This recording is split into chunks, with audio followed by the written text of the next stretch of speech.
Hello everyone, I would like to welcome you to the Chessbox Worldwide channel. Today I'm seated with the champion himself, the KIREKA Champion 2024 edition. KIREKA Chess Championship is the strongest event in East and Central Africa. The gentleman I'm seated with is called Matovu Abel. He managed to beat most of the strong players in the event. He finished with 7 out of 8 and he played the Armageddon with Fidemaster and Subuga Haruna. And he managed to win the second game of the playoffs. He lost the first game in the white pieces. Then he won the second game in the black pieces. All the games are on the channel. And then he went on to beat Fidemaster and Subuga Haruna in the Armageddon game. The link is still in the description of this video. So today, looking at the game, which he played between I.M Arthur Ssegwanyi and himself. So he was in the white pieces in this game. And I.M Arthur Ssegwanyi, the strongest international master in East and Central Africa. It was round 6 and he had to show his muscle and to get a result from this game. He's going to be showing us how the game was. I'd like to welcome Mr. Matovu Abel. How are you feeling this moment? I'm feeling great. Just from playing the National League. Though we've had tough losses today. Yes. Yeah, but I'm great to be here today. So when you heard that you were playing I.M Arthur Ssegwanyi in round 6 after your previous victory in round 5, what went into your mind? I was like, oh my God, I'm now playing the top levels. I was expecting to play tough guys the next day. And it's my last 2 rounds. So I didn't expect to play him that evening. So it came as a shock. It was a shock because I thought I would have time to prepare. Let me enter bare knuckle. And I was with Sanya, so yeah, so I was with Sanya, and I think you paired with some large. I was fired in national. You kept telling me, now you see, Matovu has been paired with I. So what excuse do I have? Yes. So I had some nerve rush, but I was like, what the heck? All I knew from the games I'd played with him, because I had a chance to play him before. I saw his E4 was very good. Okay. Yeah. Did you have it in mind that you were going to win this championship? Initially, I told the Musasi Emmanuel. Yes, one of the organizers. The organizers, I used to be with him and he told me, I'll be willing to come and play KIREKA. And you were like, no, I have to prepare my 1 million. What should the viewers expect in this game? I'm going to do an analysis of the games. I'll tell them my ideas, what I thought was really interesting in the game. Yes. Because it was a more a strategic game, not so much tactical. Yes. But of course, there were some good ideas that I would love to share with them. After this game, what was your reaction? I was happy. Because it was my very first win with him in Classic. My very first win with him ever. Now we get an opportunity and then we still sit with him. Do you expect to get the same result from him? Of course, that bridge when I get to it. So that's Matovu Abel in the white pieces and I.M Arthur Ssegwanyi in the black pieces. Begin the game. Yes, you started the game with which opening? I played the before when he plays knight. And then in this position, you play the knight. And then I was hoping for the G6. Which I'm playing the Bishop F4. Bishop F4. Yes. Like something like sort of London. Yes. But now this is the boring opening, and anytime he plays this, okay, he continues to develop. That's Bishop E7. And so we're going to continue with on E3. So the idea is if you ever mix an early attack on your bishop, you can always play the bishop here. Okay. Bishop here. E4. Okay. And that's why in this line, you always first play the D6. When the D6 is seen, yes. Then I play this. Okay, that's three. If he attacks it, the bishop can still go back close. Yeah, so this was what I had in mind for the game, and come to play this barrier. It's a very solid line. Okay. D5. Okay, it changed from what you had expected from us. Yes, I was expecting for the knight F6 idea, the king's Indian defense. Okay. Yeah. But since in the barring opening, the idea of bishop or F4 still stands. So I switched to the London. Okay. So I played knight F3, and then he played knight F6. Then I brought the bishop so on you F4. can realize you can actually transpose into the London borrowing. in case he goes for D6. D6. Okay. Yeah, but he played D6. Mm. So in the style of the London, I said put the pawn pyramids. I played the E3. Okay. Then I played this bishop to D6. I retreated to bishop D3. This is the London. So now here in this position, what if black decides to take your bishop? Black takes bishop on D3. And then I get this open file for my rook.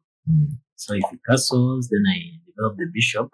Now I have an attack on that pawn, which is on H7. So it's two defenders, two attackers. Okay. So this knight is facing some pressure. So if he goes ahead and plays maybe C5, then I'll just play C3. Yes. In the London fashion, develops his knight. I bring my knight, and so from here, D6. Plays G6. So ideally, I want to somehow get my queen on F3. On H3. And then you utilize that. Okay. So you can go ahead, maybe you play knight E5. Maybe it will be a slow development. Let's say knight E5. Then now to continue with that plan. Okay. So the queen comes to F3. Come, push this. Then the queen comes here. And then I attack this. That would be my game plan. Okay, let's go back to bishop D3. Right. I didn't want to exchange my knight for the rook, and I didn't want to give him the bishop pair. Okay. And so that's why I took his bishop. So I was expecting him to take with the queen. Queen takes D6. I think it's the more main line, but then he takes with his pawn. Okay. I think trying to create this semi-open file for his rooks. Okay. Yeah, but then after this move, I'm kind of asking question this bishop now on C8. Yeah, C8. What's doing trouble on how development? Yeah, so where is it really going to develop? And how many moves is it going to waste? Get to develop the bishop. Whereas my ideas are streamlined.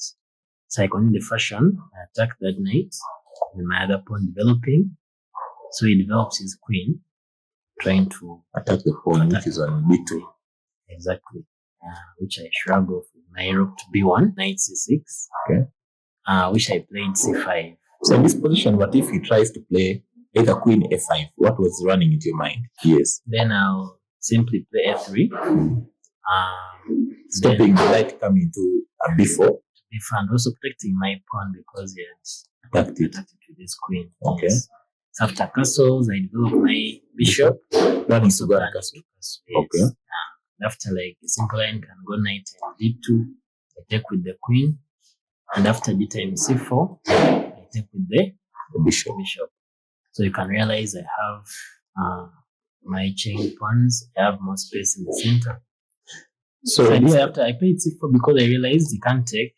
Otherwise, this would drop. Yes. And I think the other line could be if I take, then he takes, gets this weird double point in the center. Yes. But then, the position would be that he will have opened up for the bishop. Diagonal for the bishop. So, this was the biggest question I wanted him to answer. Like, where does this bishop go? How is it developing that bishop?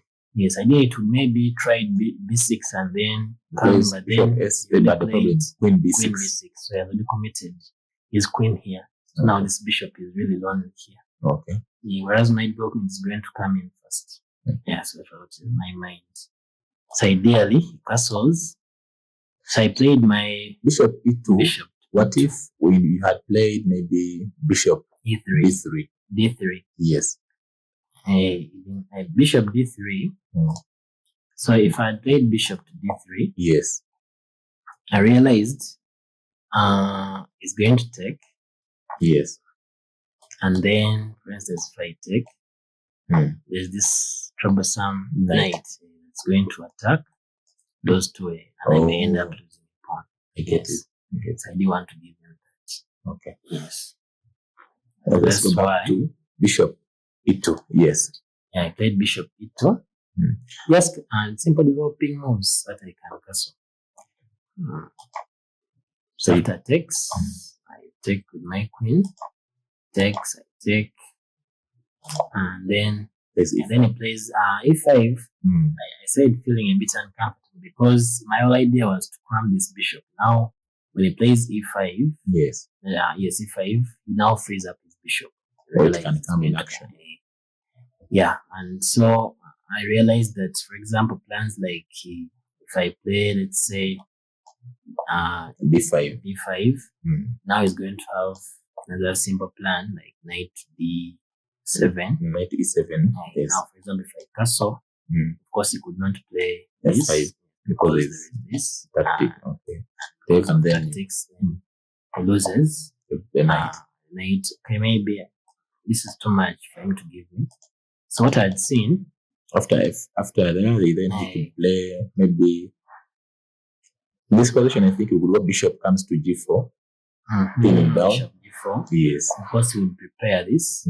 So it means that knight has to go down. Maybe either knight E1 or knight E1. And this one would give him more support. Now this one, exactly. Even have equalized. He has this open 5 for the rooks.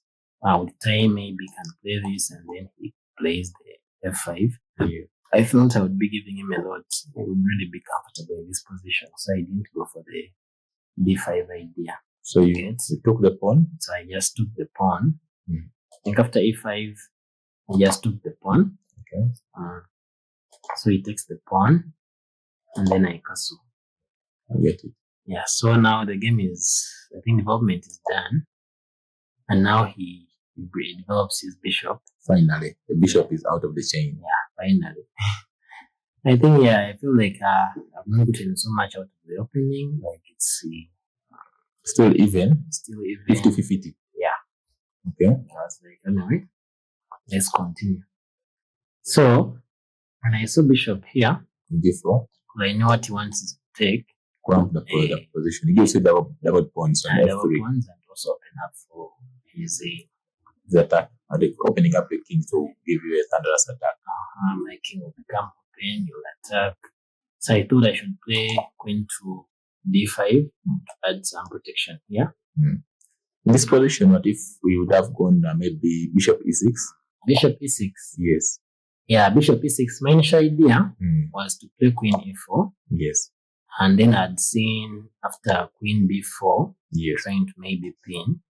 I was banking on knight to G5. Now I have a double attack. So I have this checkmate threat. Okay. And so I think here it would be worse. Get rook move. Rook B8. Yes. You had the rook on A8. Yes. And after this, if I again go for my initial idea that I wanted, queen this, I realized he has the bishop moving back. So it's going to again pin down the there's this diagonal problem. Get my pieces. So the bishop can go on D6 and the bishop comes here, and now this rook it moves. The pawn falls. This pawn. So I'm going to be forced to play moves like this to stop the bishop D6. Now you can say my pieces are not coordinated at all, like 3 pieces. So and even the rook can come into rook D2. Trying to enter in rook D2 can come in on the 7th and also attacking the B2. Exactly. So I don't want to give him all this. That's why after that I played the queen D8. I played queen to B5. Yeah, B5. Requesting for an exchange. Yeah. I also knew strong players don't like to remove their queens because they know they are giving chances for draws. For draws. So they want to fire you. Yeah, I knew I wanted to keep his queen, so he kept it, played queen to C7. Okay. Yeah. So now I have issues. I still have to find a way of protecting that knight on F3. I thought of playing bishop coming to D5. Because idea the queen here is eyeing my bishop. And so, for instance, if he pushes and then I play here, and then the knight comes. Fucking the two pieces. Fuck the 2 pieces, exactly. Yes. So I was skeptical about even playing, for instance, bishop here, because even this one, still these ideas still remain. Yes. And for example, if I play this, then it is going to disturb me, and now the queen is what? The watching, and also the queen is overloaded. Yes. So that's why I didn't even want to go for that. So I just played my rook to C1. Yes. Defending your bishop. Yeah. So I think this one gives me a chance to take the knight on F3. Exactly. I knew he would go for it because he takes that knight and then this. Yeah. So I have an open. I was also I was skeptical about giving him this, but I had initially analyzed the game with this recent, the chess tour, champion chess tour, Carlsen and Ponyachi. They had a similar game, not this, but Carlsen literally didn't mind opening his king side. So at that moment, I was like, need to also just leave him to do whatever, so get attacking chances. So here in the time he has 38 minutes, you have a full hour. And he's still, it depends, the game is so hard, the game is hard for him to take out of time. Yeah, I know he's aggressive, so I'm trying not to give him any attacking chance. Yeah, maybe now this one, because I know he's gonna have targets. Literally, this is all coming. Something like this. Coming to attack the king side. So I saw this and I was like, this pawn, my pawn here. Which is on F3. Yes, this pawn here on F3. Yes. If I ever bring my king to E2, and they shield again. These pawns are really shielding that queen. The king, these 3 pawns. Yes. D6. Trying to swing it. Yes, and I continue with my plan. Bring the king to E2. Because now I want to bring the king to 2. Then he plays rook to H6. So in this position, he played bishop D5, isn't it? Bishop D5. Yes. So in this position, what if he would have gone and played E4? E4? Yes. From here? Yes. Of course, E4, I think E4's idea is he has opened up an attack on this pawn, right? If he's on H2, yes. But I think my plan still remains. I want to shield my king. So I think it will be a blender taking the pawn on F with the pawn because it opens up this diagonal. Yes. So I would of course take with my bishop, and after the check, then my plan I run to the E2 square, something like that. Then I would take the pawn. Sacrifices. Then I think this would, because now it opens that file, and now the problem is going to have perpetual checks. To be like if you go this side, if I come this side, then the rook is becoming active now. So something like this. So it has some issues down. He has some background issues, but at least this is a promising game. It's a promising. I think this would really die down. I would check. Then after that, then I take the knight, and so it would come to this end game where I literally have pawn up, but he also has chances with his king side pawns. Yes. So I think here it would be more or less a draw. It would be a fighting game. Okay. That's why after he played queen c8.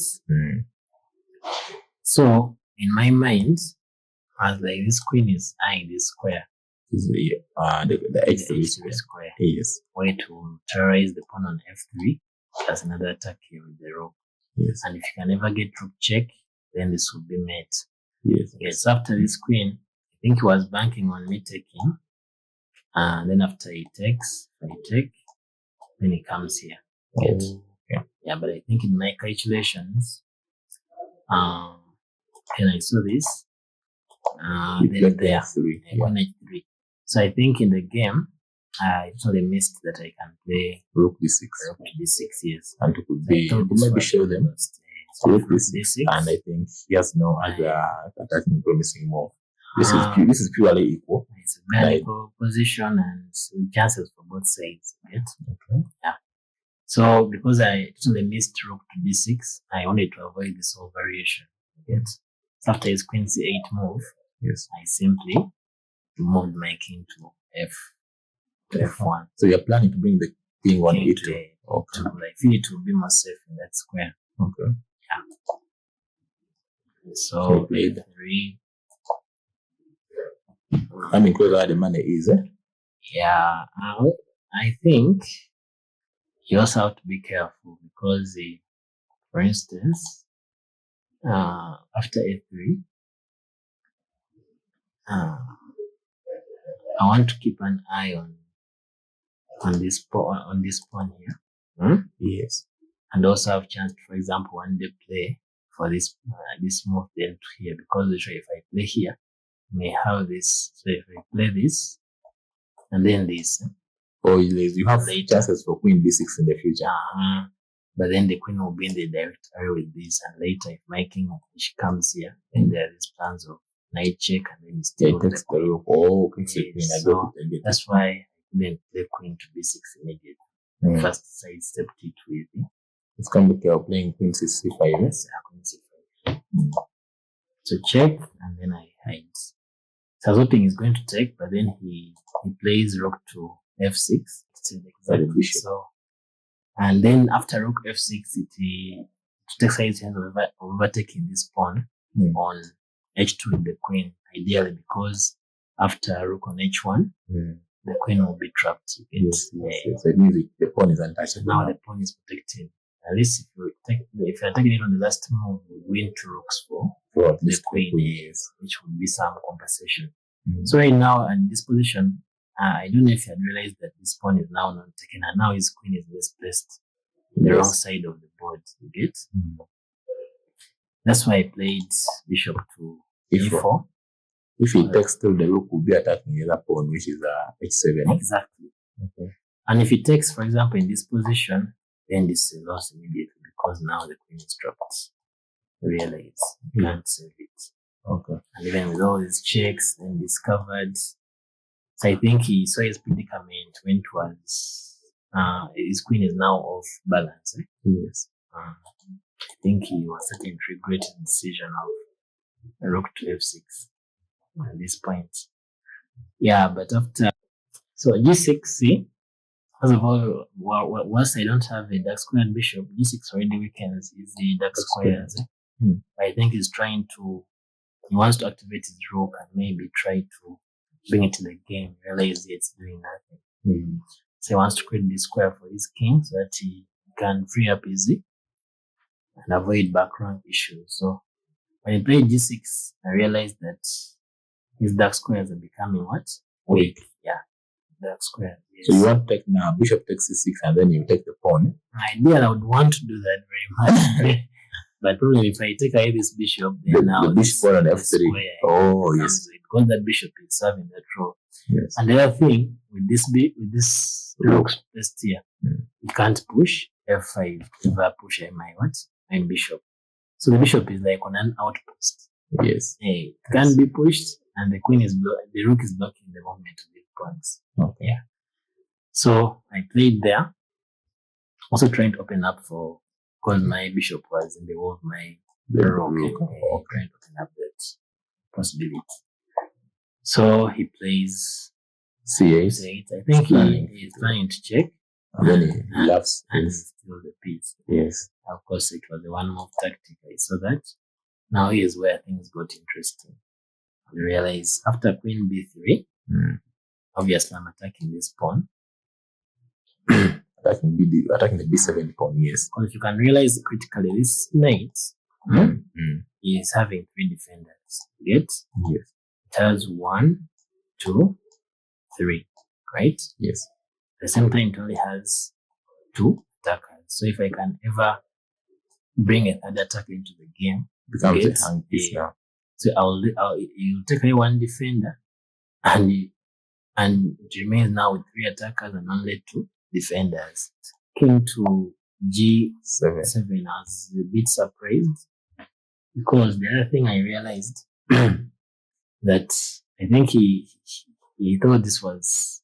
But if we take, he can play rook b8. So if I take, he's planning to play rook to b8 and maybe infiltrate with his rook.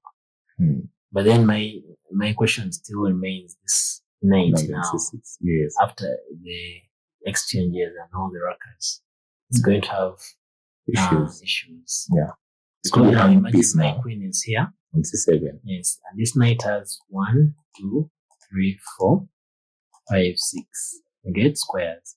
So if my queen were on c7, realize, let's say this knight, this rook is not there. The rook on here is not there. Yes. With the queen on c7, the knight will have 1, 2, 3 attackers and only 1 defender. And where will it run to? It can't run here. Imagine this pawn has been taken, the pawn here. Yes. So it can't run to this square, neither this one, they're all covered by the queen here. Yes. You get neither to this one, so it will only have one move. Yes, before. So when I saw all that variation, I was very happy to take that pawn on E7. So he went on with this plan, and after queen c7, I was really hoping. I think his only chance was to just play. Rook comes back to C7. Yes, at least he goes for that repetition. But I felt that after taking, I felt it that it was a blunder, because now this knight is going to have issues with development. You get, yes. Like, where does it go? You get, and so I played rook 2. I think this rook move stunned him, because he was expecting maybe the rook comes to C2, but rook D2 was a very strong one. Yeah, rook to C2. I think this one, if it takes, bishop takes, then takes F3. Now the pawn becomes gone. Yes. So rook B2. Rook B2 is a strong move. B2. Yeah. After the exchanges, now that's feeling the pressure. He want to bring back his queen, but sadly there are 3 attackers for the knight. So he's now forced to play knight on B4. Yes. At this point, this knight is literally dropped. So he has no way of putting his knight. Yeah, the knight. At this point, I feel like I'm winning. Right? This is the first point I feel like I'm really winning. Otherwise, the game was really, he played okay, well. Yes. Yeah, but I think he didn't see that the knight is going to be in trouble. Yeah. So after A3, and then knight to A2. Yeah. So knight A2 is trying to attack the rook, which is setting up a trap. But if you go with rook C2, maybe you could show them. Okay, basically, there are 2 ways to win this knight. You can either play rook C2 or rook on A1. Yes. Problem, if you play rook to C2, then this rook has just left the square there for this, so you can literally rush with this queen to F1. Yeah. And now if you ever take the rook on A2, you fall into the SQY. Oh, he can take the rook. He takes F check, and then he wins the rook. Oh. So that's why I had to play. It was a matter of elimination, because there were 2 moves. So when you eliminate this one, you're left with just one. So I played that one. Rook on A1. Yes. Yeah. And now he doesn't have rook, and he doesn't have queen F1. Exactly. I think this move stunned him. He was shocked. Yeah, rook A1. So I think at this point he realizes he's going to part with his knight. So he tries to defend it, but then after queen to C2, the knight is dropping. Yeah. Yeah. He doesn't know of defending the knight again. Yeah. So I think after the knight goes, the game becomes a bit easier, because now I'm a piece up. After queen, he tries to check, and also here, after rook to D6, I have to be careful. Okay, if you take with the rook, then he enters. If I take with the rook, he had this plan of playing F5. Oh. Now my can't come here, so I'm going to have to drop the bishop this side. No. Get? It's very dangerous again. So it means also you cannot attack the bishop now. So it's a 2-in-1 thing also. Exactly. So you can even decide to just play queen here, queen here, queen here. And he attacks the bishop. You can get a quick draw like that. So just is tough. So I had to play precisely and capture with. So after queen A2, he plays the F5, and then now bishop C2. You get? And then after he plays F4, I think trying to open up this diagonal. Opening up lines. Opening up the diagonals for the queen to the queen checks. You get? You want to go down. He's not fighting. Strong players, you have to prove that if you're winning, you have to struggle for the win. Yeah. Yes. I liked his fighting spirit, because most player would actually give up, but he kept on going. So after rook to D1, takes, then takes with queen, and after bishop takes, then he plays queen to D3. So he was aiming at least he could win one of the pawns. One of the pawns, but then after queen b3, Protecting everything is everything. protected. Yeah, so now here, of course, while running into time trouble, you can realize I have That's 5 5 minutes. That's he 2 has minutes. 2. Yes. Yeah, so now I think he is trying to make me sweat for the time trouble. Yes. You know, in time trouble, you can make a wrong move and a win just goes into a draw. Yes. Just like that. Yeah. So I think he was going to make me sweat for my meal here. Yeah.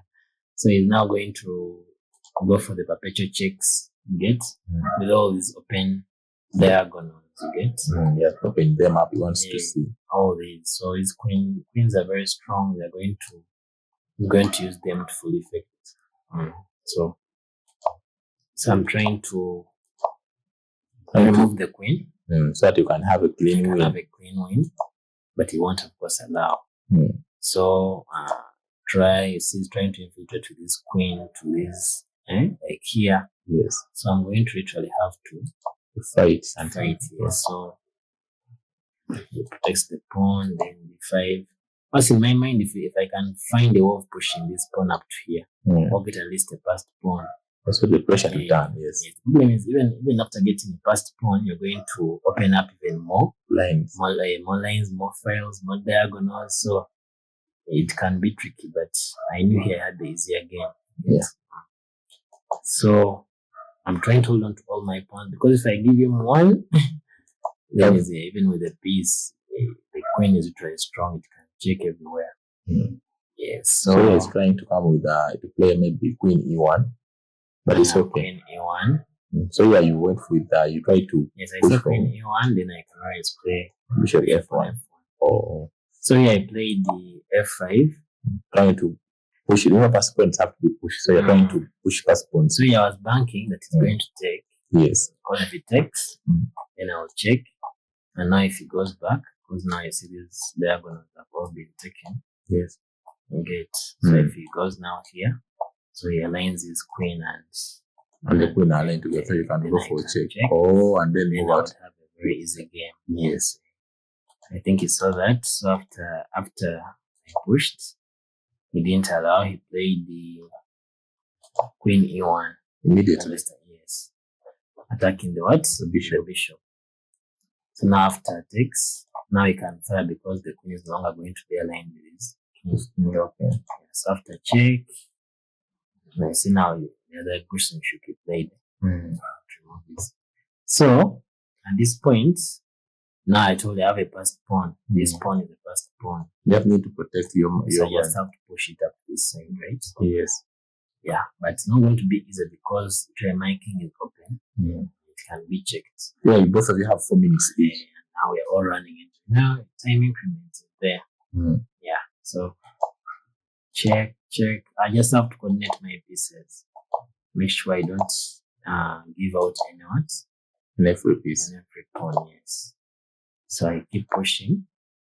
I push my pawns. At this point I realize it's going to check.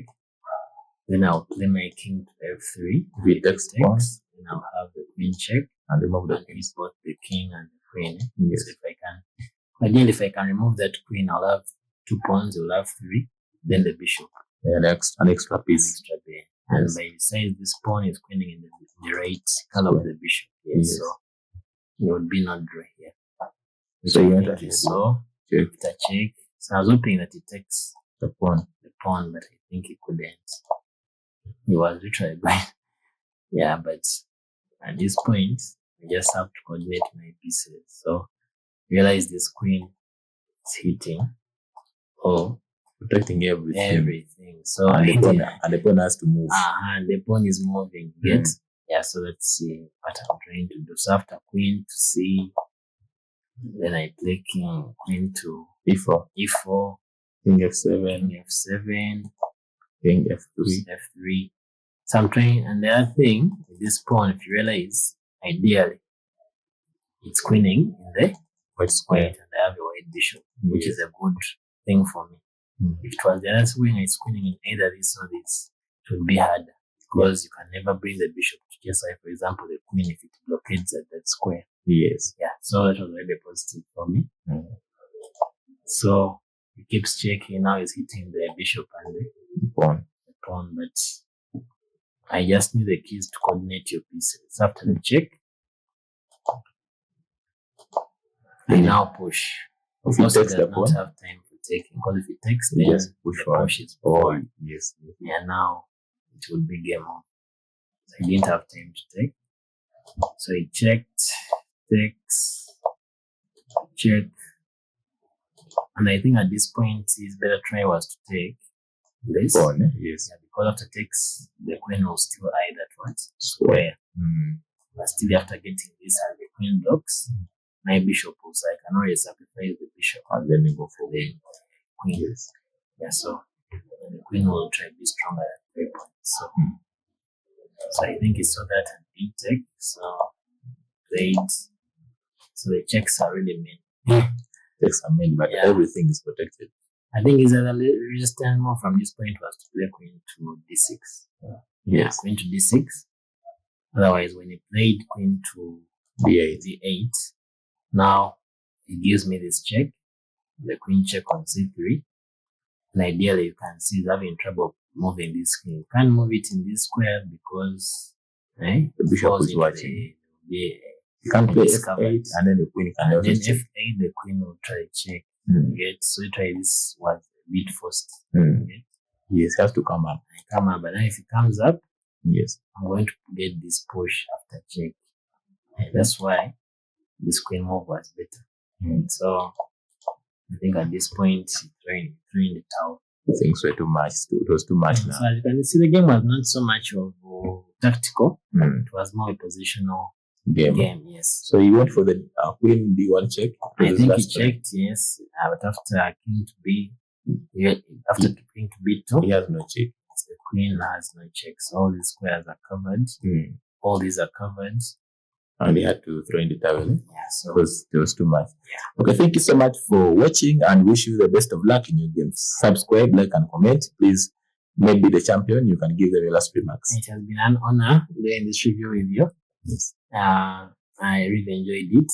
I got to learn from you as well. But I also enjoyed the game. I played, I think, the strongest person in Uganda. It's not even Uganda, Eastern Central Africa. But even some parts of USA. If you yes. Yeah, but I realize if you go into the game with a strong heart, you're just playing chess. No, you're not playing someone, you're playing the board. You just play chess and whatever the result, you're okay with it. Yes, indeed. Yeah. Well, thank you so much and wish you the best of luck. Thank you.